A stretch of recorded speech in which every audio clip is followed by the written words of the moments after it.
Okay, he is Pennsylvania born and raised. Went to school in Pittsburgh, grew up in Philly, and he's been working at the Media Theater for about 6 or 7 years now. Was recently promoted to artistic director and has specifically zoned in on expanding their programming and accessibility of this 30-year-old theater. He's a runner, cardio, and high energy enthusiast. Bring up Christian Ryan! Woo! High energy enthusiast. That's a high bar to match here. I've always considered myself the silent observer. Which begs the question, why the hell am I up here talking about myself for 10 minutes? But truly, I think of myself as an introvert, as someone who doesn't make a lot of waves. I am not the loudest person in the room. I'm not someone that you immediately recognize when you see, a space of people, and I'm okay with that. That's just who I am, what I like to be. I like to run middle of the pack. I like to observe. I do. So naturally, of course, I had to go into the theater field by being a person like that. But truly, when I was 18, I had a passion for theater, and that's something that I wanted to do. But I was so incredibly nervous. Is this introvert going to be able to exist in this extroverted field? I mean, you have to market yourself. You have to be your biggest advocate at all times.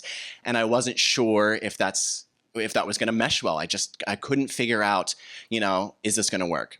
But despite all of that, I decided to go to school for theater. And I went to Clarion University out in Western Pennsylvania. It no longer exists anymore. That's a different story. But I went and I was just going to go all in. And so one of my very first classes was a dance class. And I was very excited because if nothing else, if I wasn't sure if my personality and who I was as a person was going to fit, I at least knew that dance as a discipline was something I could do. I knew that that's what I trained as a teenager. I knew that I could rely on that.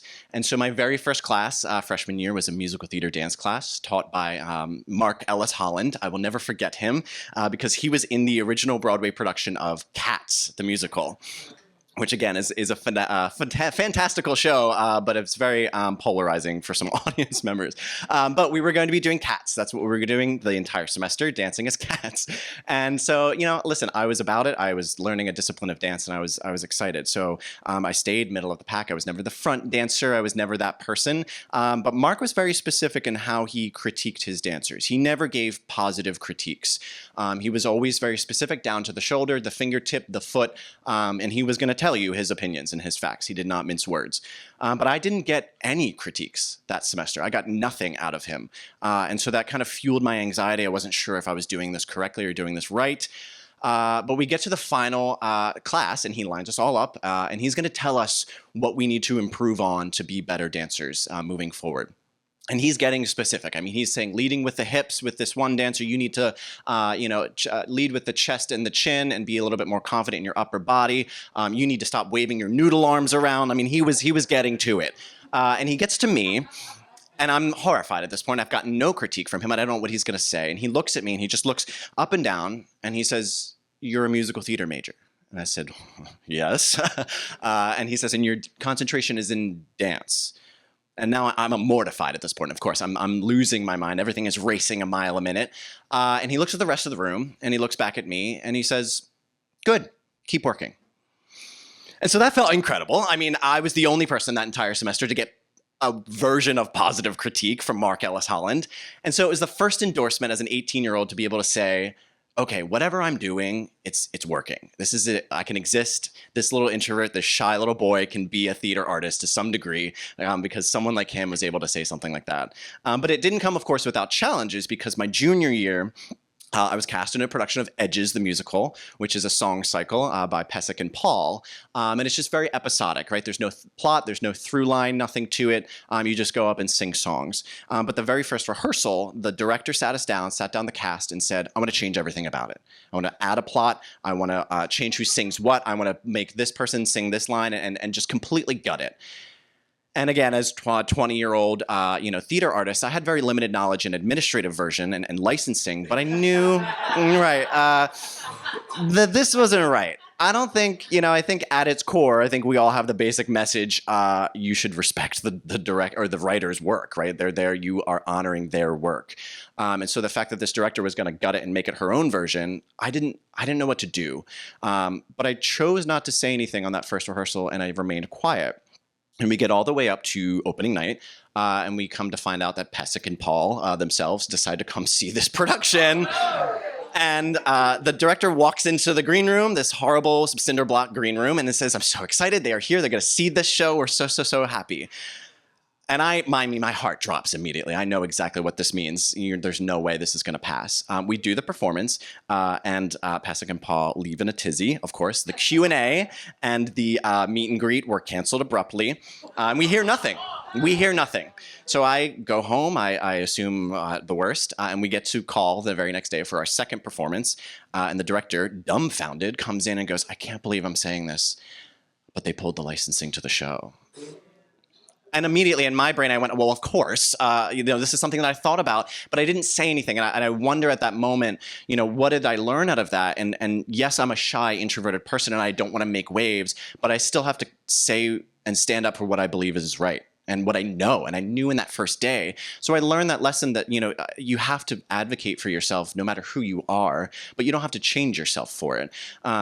But it's important. It's incredibly important. But the biggest kind of closed, circle that I've learned about who I am and how I exist in this industry started my senior year, because we get something called a capstone project. It's a senior project, and it's your kind of day in the sun. You get handed, any performance major gets handed a role, and it's a role in a show that you would excel at. It's just whatever you are best at. You get to just enjoy it. It's fun. You cap your time here, and it's also a little bit of an indication that the professors give you of like how you would work in the industry, right?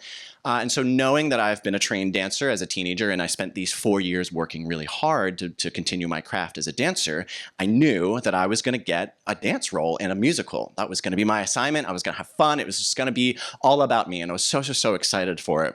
But of course, in true subverted expectations, the assignments come out, and I get assigned a play.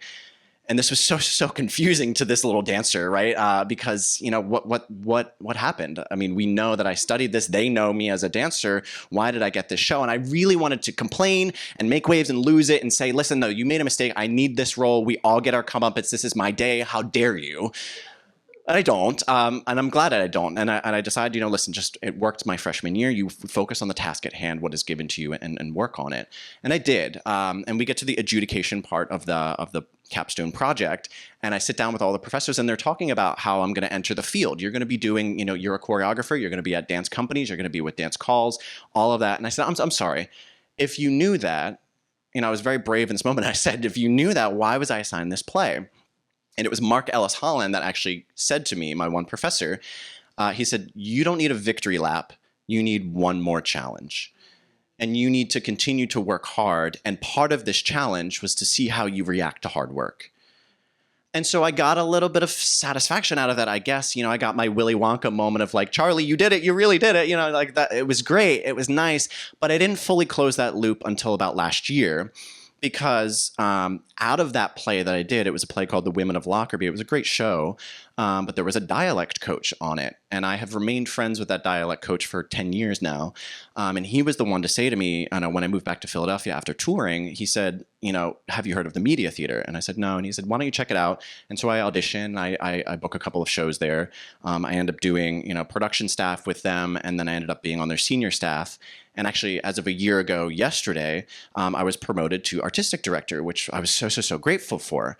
And so there was a little bit of a connection with him because, of course, had I, thrown a fit and gotten my 21-year-old victory lap, would I have gotten here? I'm not sure. But the most important lesson that I took from it was I didn't have to change who I was. And I stuck true to myself while still, of course, saying what I believed is right when I needed to say what is right. But I can still be a shy little theater goer. And it's great to know the success that I'm earning and working towards and living and hoping, to open the doors to other people is because of who I am as a person. And so I'm so happy to say that I'm incredibly shy, but I'm still a theater maker. Thank you.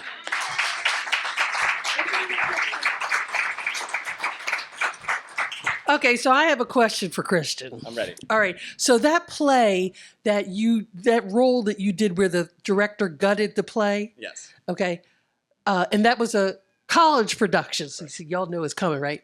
Okay, so if someone outside of college had offered you a role and said, we're going to give you $1,000 a week to do a play where we've just gutted the whole thing and we're going to do it, would you take that role for $1,000 a week? The first question is, did you talk to the writers? That's the first. I mean, is it a collaborative effort? No? That's too deep. No? If they didn't talk to... I just want to know, are you No. going to take the $1,000 No. a week? Oh, I would sell out necessarily.